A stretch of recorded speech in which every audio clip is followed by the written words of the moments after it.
us are writing the application, and this is one of our fancy business written slogans. So we're driving retention and growth through meaningful customer relationships. I guess I don't really always know what that means, but I'm the one who's supposed to implement it, so we're working on that.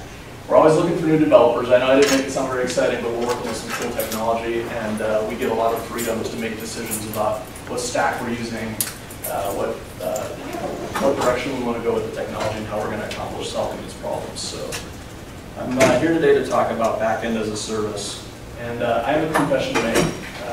My name is Scott, and I am a backend software engineer. And the last time I wrote backend code was about an hour ago. I'm trying to get over it. Ryan is trying to help me, and this is actually his presentation. So I want to give a hand to Ryan Doan for doing the but I roped him into it. I'm a front-end engineer, and he asked me if he could give a talk here. I had two, and I said, you can give this one. Yeah, it was a good practical joke. I was going to tell that story, but I was going to make it funnier. Oh, shut up now. So, so Ryan, I offered to give a talk, and he thought it would be funny to give me this one because we've argued about it probably for the last year.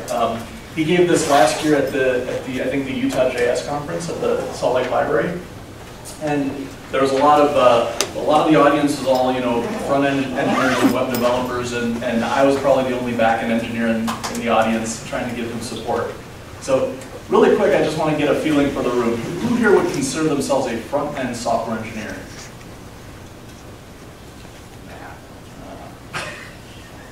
I know what you do, so I know that's not true. Come on. But I guess, even back-end engineers, right? We're front-end engineers too. We do both parts of it. Full-stack engineers. Who would consider themselves a full-stack engineer?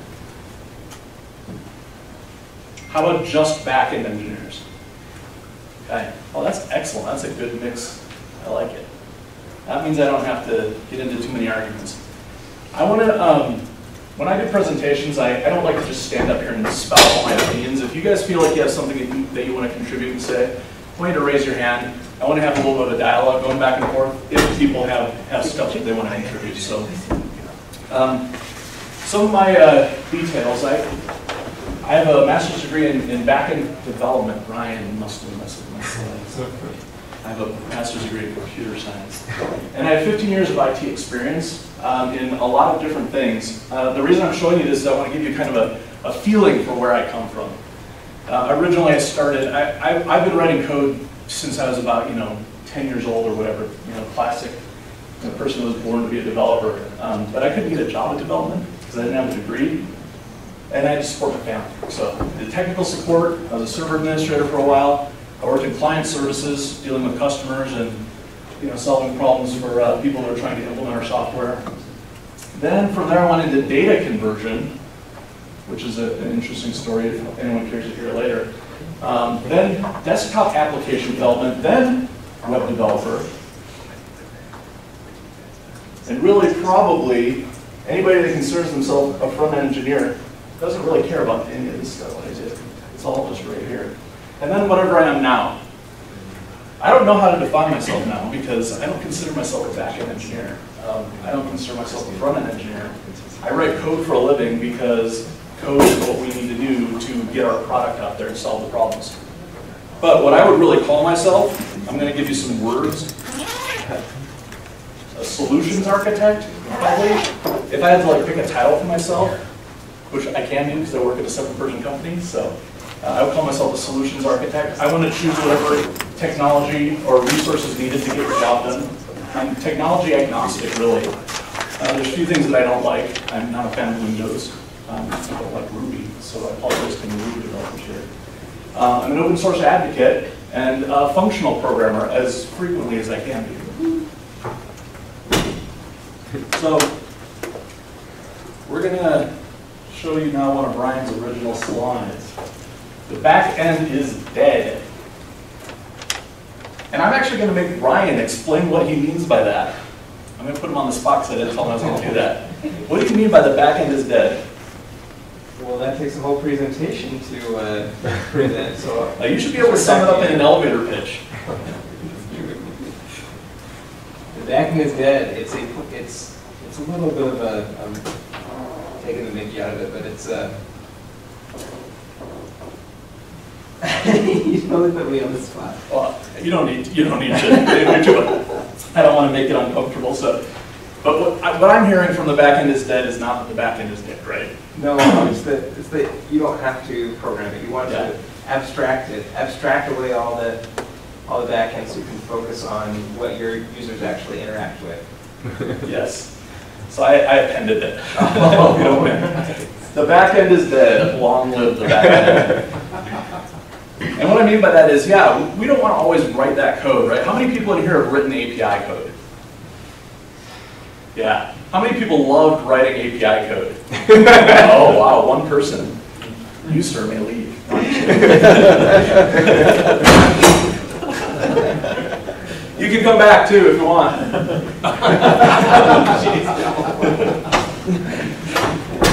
Well, so I don't love writing API code. I mean, there's very little thought that goes behind it. It's basically, query the database, get some results back, send it out to your client, right? It's not exciting, it's not thrilling. Who here has ever written a simple API? Who here has written a simple CRUD API? No such thing. No such thing. That is true. Because I've had many clients come to me and say, all we need is a simple CRUD API. We've got front engineers, they wrote the HTML, they wrote the JavaScript. All we need is a simple CRUD API. Can you do that? My answer is no. And it leads to the next question. What is the back end? I'm asking the room, what is the back end? What does that mean? What is the back end? It's the dark side. The dark user side. doesn't see. It is the side the user doesn't see. And the only time I really consider myself a back-end engineer, or one of my many definitions of back-end is when I'm changing my baby's diapers, then I'm like, that's real back-end engineering to me.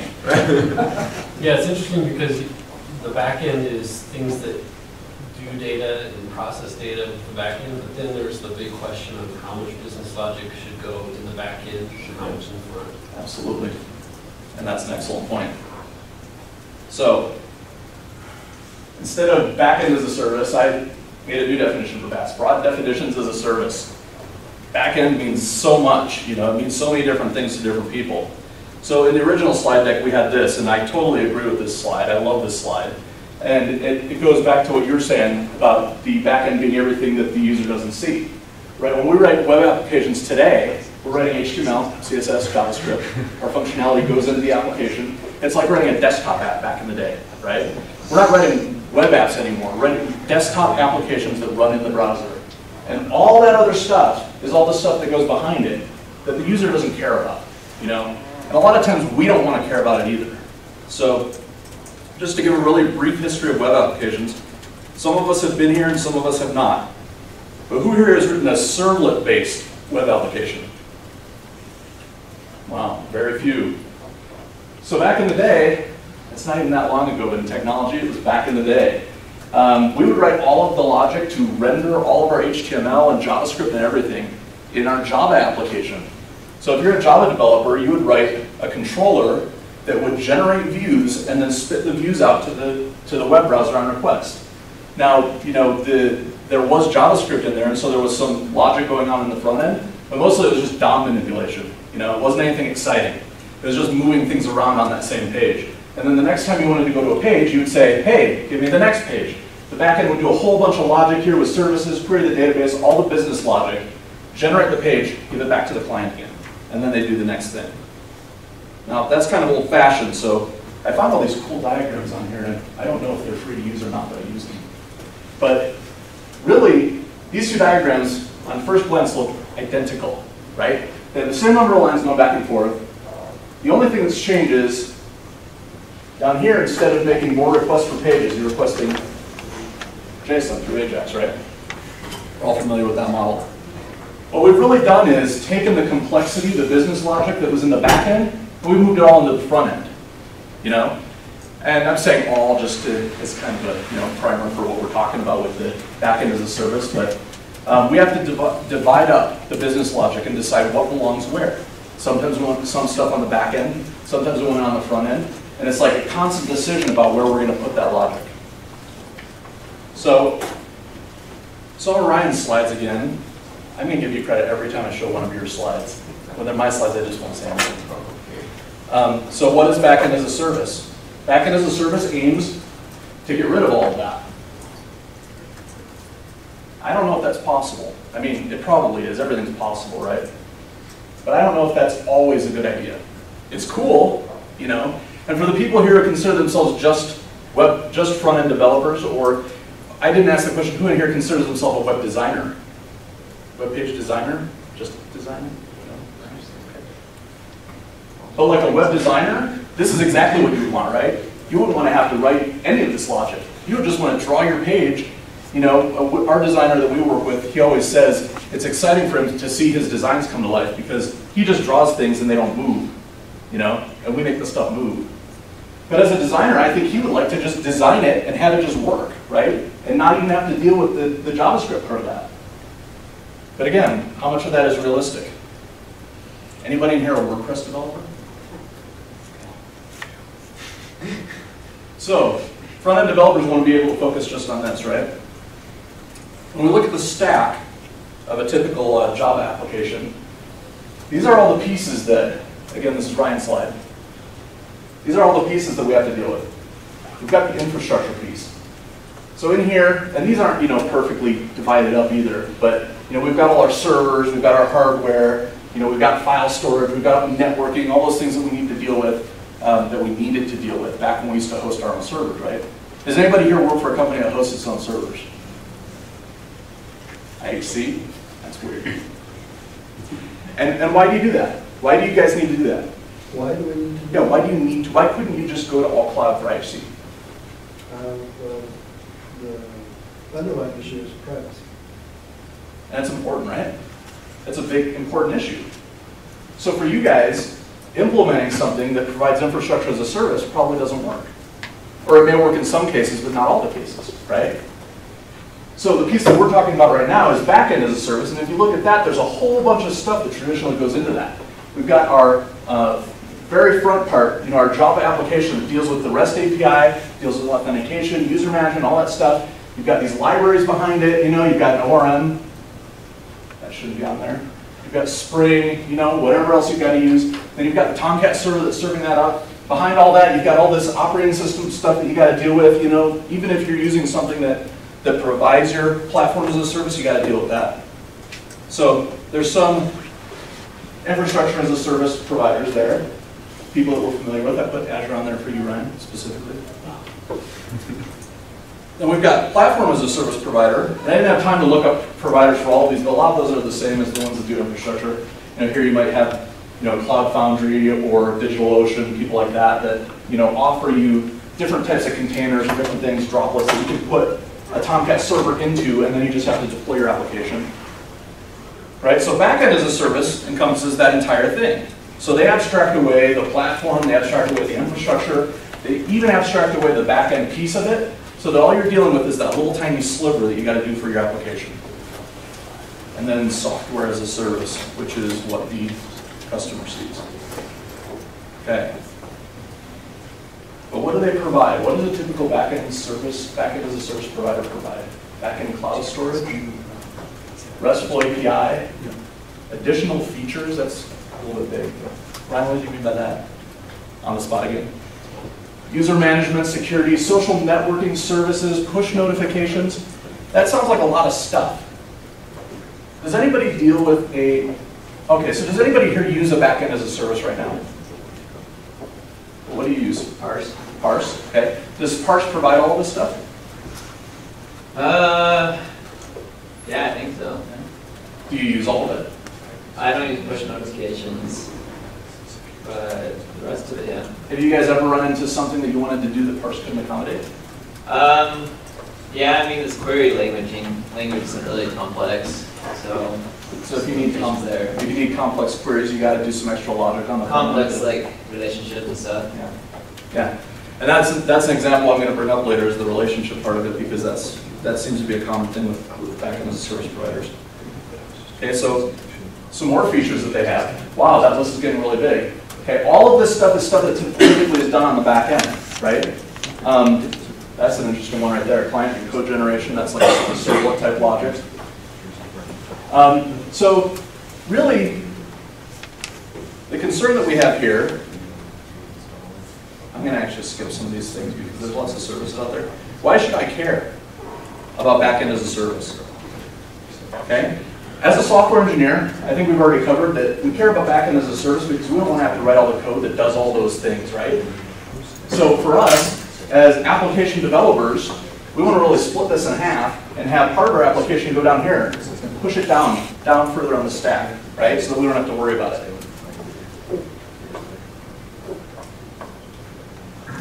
Some of the pros of backend development, though, are that you get choice, you get customization, you get to build it how you want it, you get to write the code that you need to run.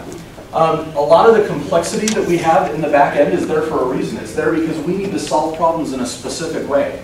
You know, Matt brought up that, you know, at IHC they're worried about privacy concerns. They're worried about HIPAA regulations. You know, they want people to give their medical information to IHC, but then not have it get out into the world. You know, putting it with a cloud provider doesn't always give you the type of security that you need. But here's the problem. We get greedy, right? We want to have it all. We want the ring, we want the power. And I love this slide. I love it. I think it's hilarious. I think it really is true. But I had a thought as I was preparing to do my version of this presentation, which is that, you know, that control that we want to have, it's not really that we, you know, we're not really giving up control by using backend as a service, right?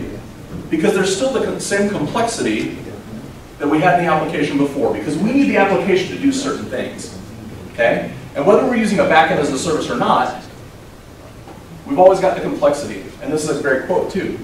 A lot of Ryan's things are great. But complexity gets abstracted and things move up the stack.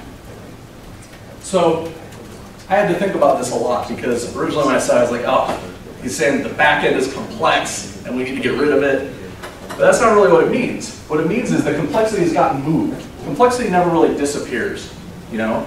We just have to decide where we want to put it. So if you're going to use backend as a service, you have to say, you know what, I don't want to write all the API stuff. That's not very complicated. I don't want to have to do that, you know? But we do have a lot of logic that we have to do. We might have relations that we have between our data. So we might say, I need to get back a customer, okay? But then you say, I need to get back all the notes, and I need to associate those notes to that customer. Well, one of the common problems that I've seen across a lot of these backend as a service providers is that when they provide the API, they don't provide an easy way for you to form relationships between different pieces of data. And some of them are trying to tackle it. Some of them have said, you know, just write the logic in your code to join those things together. But there's always a different approach. And so the complexity doesn't actually disappear. It just gets moved to a different place. So instead of it being the back-end engineer saying, oh, I get to own that precious complexity, instead now it's the front-end engineer that gets to do that, right? So really, the ring hasn't been destroyed, right? It's just moved to a different owner. We don't do this anymore, right? We don't do this anymore. Do we miss any of those things? Not really, right? Not really. Oops. So it may be time to give up some of that control in our API and move some of the complexity into the front end and do more JavaScript code, do more client-side logic in our application. Some of the pros to backend as a service is lower costs. Now, some of these really depend on, you know, how much you're going to be using it, how much data flows through that backend as a service, where it's hosted, you know, who the provider is. But typically, your initial costs are going to be lower because you don't need to spend all the development time developing all that code. It might be a lot simpler to set up something that does it for you, that generates code or that provides simple CRUD operations. And we all know that there's no such thing as a simple CRUD API, right? We covered that. So when it gets more complicated, we're probably going to have to step in and write some logic that takes care of the complexity. The incremental costs depend on usage. That's very important. That's one of the things that Amazon has proven with AWS, is that, you know, people initially said, you know what, I host my servers, I know what the cost of that is. I've got that built into my IT budget, that should be fine. But Amazon proved that they could host it better, and you would save money doing it. And so that's what right now the backend as a service providers are trying to show. They're trying to show that you can reduce the amount of development time, you can reduce the amount of money you need to spend, because we'll take care of all that stuff for you. Easier to manage, no servers to maintain, that's more of a infrastructure, less code, easy scaling. So how many people here have had to scale a backend architecture? How many people here have found out that their backend architecture wasn't scalable? It's nice to not have to think about that. It's nice to not have to worry about that. If we can find a backend provider backend as a service provider that does that, and it makes it so I don't have to worry about it and have confidence in them, I'm all about that. Make it much easier. Fewer developers, I don't think that's our pro. I think we should have more developers. Okay, so what does this mean for businesses? Yeah. What does this mean for businesses? Fewer developers, they probably like that, the business people. Anybody in here a business owner? No? All right, good. Yeah, business people. What does this mean for us? Well, we've talked about some of that, right? Is it disruptive technology? It's going to maybe disrupt some of the things that we do in our day-to-day work, right? It has the potential. Ryan says, absolutely it's disruptive. I'm not there yet. But yeah, exactly. But it has the potential, right? It has the potential as long as it can provide us the things that we need.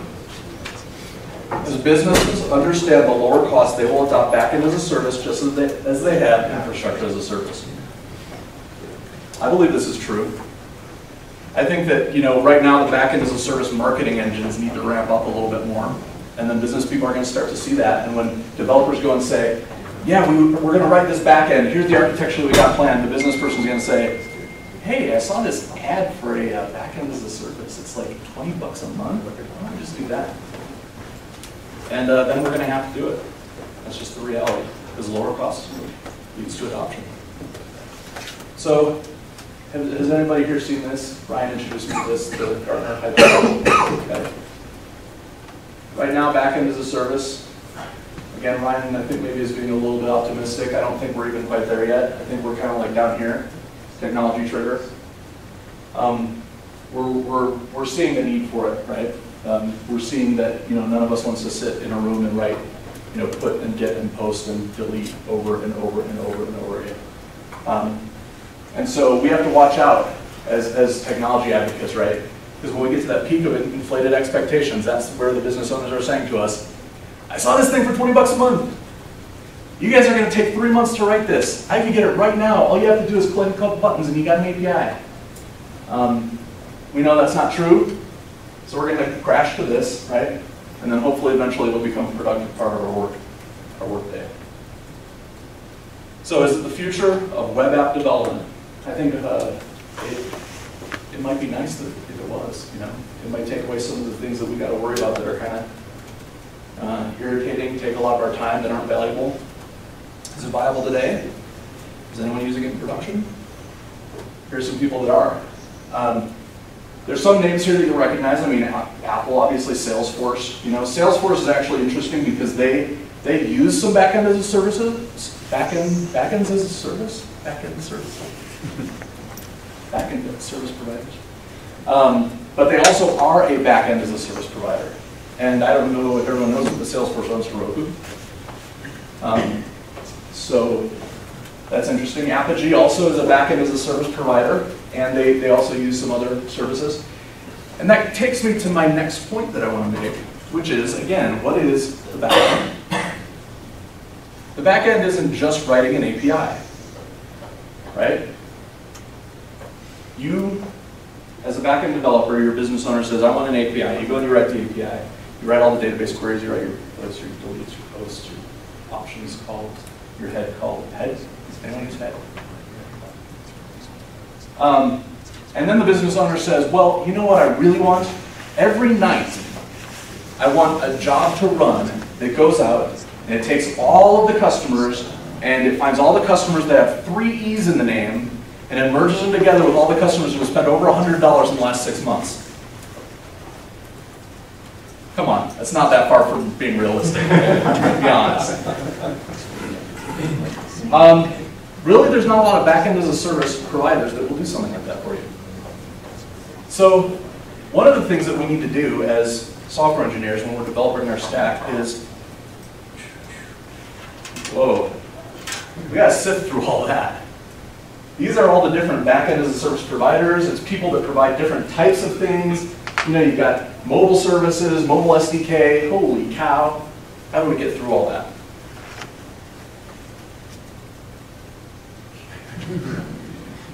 It's another one of Ryan's slides. He took this of me when I was waking up in the morning. I didn't come into work on time, and he came into my bedroom and dumped a bucket of water on my head. Not really. The hair dried out quickly. It did. But see, that's not far from realistic. That's why I wear a hat. So that's what the hard job is about being a backend engineer. It's not about writing APIs. It's about choosing what technologies you're using the right tool for the right job.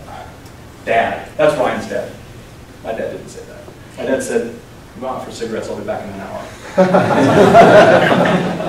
But Ryan's dad is right. Just because it's Ryan's dad doesn't mean he's not right. Use the right tool for the right job. We have to look at where technology's at, and purposely, Ryan had some slides about talking about different providers for backend as a service. I kind of intentionally skipped over those. I was going to talk about them if I had time, but I really didn't. You know, and so I skipped over them because the way that I feel about backend as a service is that you need to not look at it as backend as a service. We should be looking at it as what is the specific thing that that service provider is going to provide to us. You know, and choose the right tool for the right job. Maybe there's somebody that's great at doing push notifications. Well, let's use that service for push notifications. You know, maybe there's somebody that's great at generating APIs. Let's use them to generate APIs. You know, let's choose the right tool for the right job and get those tools to work together. And we don't need to necessarily pick something that gives you the entire boatload of different operations. And what I found typically is that the old mantra from Unix is true. You know, do one thing and do it well. And the people that are trying to do all these things all in one package, I haven't had a lot of success with that. I haven't felt good about that. I felt good about people that are doing one thing and doing it well. And so, use the right tool for the right job. And how am I on time? 5 minutes. Cool, so I'm going to open it up for questions because I want to see, nobody's really commented that much. So as you push the complexity of the stack, the performance goes down as you do that. So how do you get around that? that's an excellent question. In fact, we've had that just recently happen to one of our customers. Because we had, we're using Angular. Angular is a tool. Is it the right tool? Yes. It is the right tool for some jobs. But what we found with Angular is that, and in single-page applications in general, is that now you're dumping all of this logic and all of this stuff into the front end. And we actually had a customer that was running our application and ran out of resources on his computer, which is embarrassing to admit. But it happens now. You know, now that we're running web apps that are big and huge and complex, we need to say, hey, how much RAM do you have on your machine? Do you have 512 meg of RAM? Oh, you might need to get that upgraded. So, yeah, it's the answer, it just moves the complexity. Now it's the front-end engineer that needs to think about how much memory am I taking? How efficient is this? We had a lot of code that was written that just generated all these operations and used up a bunch of memory, and we had to change that. So I was going to say, there's another benefit here. Like, what I see the future of the web being is the peer web, right? Where the backend as a service idea kind of taken one step further. And you might be really, really good at having an interface that allows people to listen to and experience music, right? Yeah. But you might actually suck at the organization, like the playlists or whatever. So there may be somebody else who doesn't need to be a competitor, but could be a partner that uses your API. And the more of that logic you move to the front end, the easier it is to iterate over ideas and the experience that the user is going to have. Yep. And it forces you to isolate your backend in a way that you can share it with other people. And that's one thing in business. We got to stop thinking of everyone's a competitor and start thinking, if we make it easier for them to use us than to build their own, how can they be our partner? Yep. Absolutely. Absolutely true. And in fact, Ryan and I have made that decision with one of our features that we released very, very recently. You know, there's something that our business owners said, we want to write this, we want to own this so that we can sell it as a thing and have that revenue stream and all that. But man, we were looking at it and like, it's going to take us 6 months, to develop this. And they looked back at us and said, can we have it in 6 weeks? That's not far from realistic either, so. Exactly. And so, you know, we looked at it and we were like, you know what, we can have this in 6 weeks. We just can't write it because we can't, even if we did write it in 6 months, we're not gonna write it as well as this provider who gives this service that does this thing. I'm not telling you what the thing is because it's our trace. But it was a thing, and it's exactly what you're talking about. You know, we looked for somebody that was doing what we needed exceptionally well, and we teamed up with them. And sure, you may want to, like, you know, depending on how your business is, you may want to kind of hide that. Or in the open source community, we'd want to share the credit and say, you know, this is what we use in the back, but it's not always, we're not always able to do that. So if you convert to Backend as a service, do you find that you can just fire your sysadmin, or do you need somebody that's really good and understands the platforms or kind of maintenance that you need to do? That's another complexity trade-off. And yes, the answer is yes. Both. Both, because it really depends on your business, right? I mean, if you've got a really simple, if you really do have a CRUD app that uses a CRUD API and all you do is put and post and delete, it's not very complex. You know, you don't really need somebody who can master the platform to do that. But as you build the complexity, you're going to find that you need somebody who owns that piece, right? You need somebody who's excellent at doing that job of making sure that the API is good, making sure that it's stable, making sure that it works and does all the stuff that you need. So yeah, it's just a shell game moving complexity. That's what I found. Anybody else? Are these slides available somewhere? They're partially owned by Ryan Doan, so I'll have to get him to sign off. But do you have the slide deck available? Yeah. I'll put my version up side by his. You can download the one you like. Maybe we should have a little competition, see who downloads more or something. Yeah, plus and minus. Anybody else? How well in general do backend services do across table transactions? Usually they're very poor at that. Okay. Yeah. Usually what they say is, you know, we expect you to get the 2 pieces of data that you want and in your logic join them up. Yeah. So. And I know that there's Well, but that's not always the case. That's what I was just going to say. Yeah. There's some people that are cracking that problem. There's some people that are, you know, cracked it at various levels of efficiency, and it's a problem that they're solving right now. So there's definitely a need out there. They're working for it. Anyone else? No? Is that time? We're good? Yep. Well, thank you very much for coming.